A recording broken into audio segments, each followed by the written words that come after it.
देखिए, महाशिवरात्रि का जो पर्व है,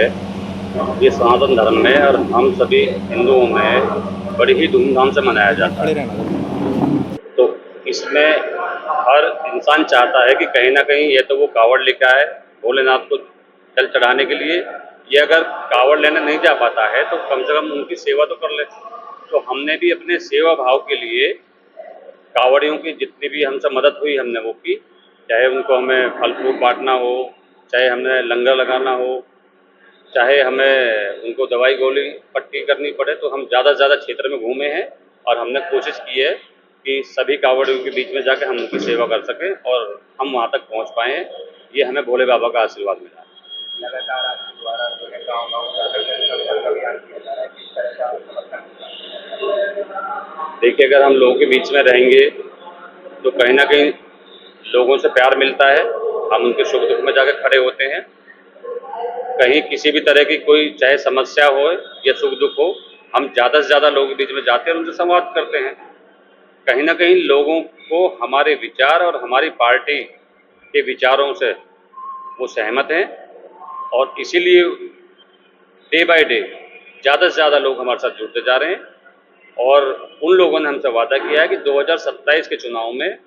वो हमारे माननीय राष्ट्रीय अध्यक्ष श्री अखिलेश यादव जी के साथ और समाजवादी पार्टी के साथ और हमारे साथ जुड़ने का काम करेंगे और समाजवादी पार्टी को वोट देकर जिताने का काम करेंगे। तो रोजगार की अगर बात करें तो जो हमारे युवा हैं आप देखेंगे तो किस तरह से रोजगार दिलाएंगे या फिर जो पदहार यहाँ की सड़क व्यवस्था भी है वहाँ जो बढ़ाव की जरूरत है किस तरह से आप सुधार करेंगे? देखिए, अगर हमें 2027 में मौका मिलेगा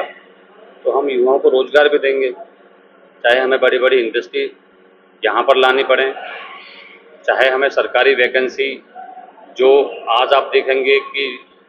कितने सारे स्कूल उत्तर प्रदेश में बंद हो गए हैं, वहाँ टीचर की भर्ती नहीं हुई है, कितने रिक्त स्थान हैं, स्कूल हैं लेकिन टीचर नहीं है,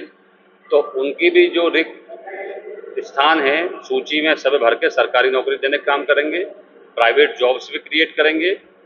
और चाहे पुलिस भर्ती हो, जितनी ज़रूरत के हिसाब से वो भी हम करेंगे। तो हम कोशिश करेंगे कि ज़्यादा से ज़्यादा युवाओं को रोज़गार दे सकें, कुछ को सरकारी में नहीं होगी तो प्राइवेट में, हम जॉब्स क्रिएट करने का पूरा काम करेंगे। पहली प्राथमिकता क्या रहेगी आपकी? देखिए, अगर हमें जनता 2027 में मौका देती है,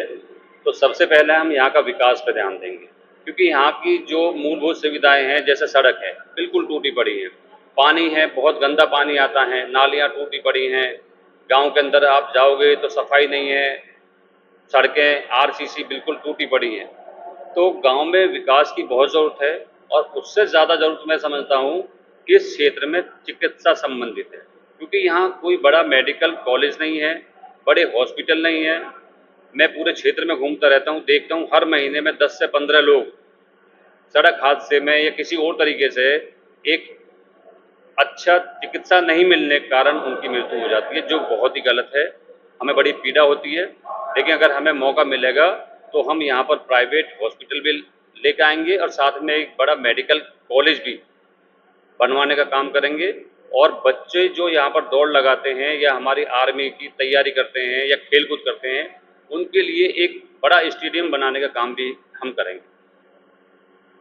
समाजवादी पार्टी राष्ट्रीय अध्यक्ष अखिलेश यादव जी लगातार महिलाओं को सम्मान की बात कर रहे हैं, बिजली के छूट की बात कर रहे हैं और बहुत सारे उन्होंने अभी अपने एजेंडा जोड़े हैं, प्लान बताए हैं, उस पर क्या कहना है? क्या महिलाओं को मिलेंगे? बिल्कुल, हमारे राष्ट्रीय अध्यक्ष जी ने घोषणा की है कि प्रदेश की जितनी भी महिलाएं हैं, उन सबको हम 40,000 रुपये सालाना भत्ता देंगे। जो युवा बेरोजगार अगर छूट जाएंगे तो कहीं ना कहीं उनको बेरोजगारी भत्ता भी देंगे और शिक्षा हम कम से कम ग्रेजुएशन तक शिक्षा को मुफ्त करने जा रहे हैं और इसके अलावा बच्चियों को भी पिछली बार हमने जिन बच्चियों ने 12th पास की थी उनको 20,000 रुपया देने की हमने बात करी थी और हमने दिए भी थे। इस बार हम उसको 20,000 से ज़्यादा देने की हमारे राष्ट्रीय अध्यक्ष जी ने कहा है। अब वो देखेंगे टाइम आने पे कि उसको हम 40,000 दें या 50,000 रुपये दें, लेकिन देंगे ज़रूर, ऐसा पार्टी ने मन बनाया है और हम उसे करेंगे। और आपने पिछली बार भी देखा होगा कि हमने बच्चों को लैपटॉप बांटे थे, बहुत तकरीबन मुझे लग रहा है उस टाइम हमने 20-21 लाख लैपटॉप बांटे थे। इस बार उससे कहीं ज़्यादा हम लैपटॉप बांटेंगे और डाटा देने का काम भी करेंगे हम बच्चों को, क्योंकि लैपटॉप बगैर डाटा के नहीं चलता, डाटा मिलता नहीं है। और बिजली की समस्या बहुत बड़ी है यहाँ पर, इस क्षेत्र में बिजली आती जाती रहती है, समस्या इतनी है, तार बिल्कुल जर्जर हुए पड़े हैं, खंबे हैं नहीं। सभी ने देखा होगा बिजली के जितने कारखाने थे ये समाजवादी पार्टी की सरकार में लगे थे, इन्होंने एक भी कारखाना नहीं लगाया है। तो जब कारखाने नहीं लगाएंगे बिजली कहाँ से आएगी? तो हम अगर मौका मिलेगा बिजली के कारखाने भी लगाएंगे और उसको बिजली अच्छे से सप्लाई जा सके उसकी भी व्यवस्था करेंगे।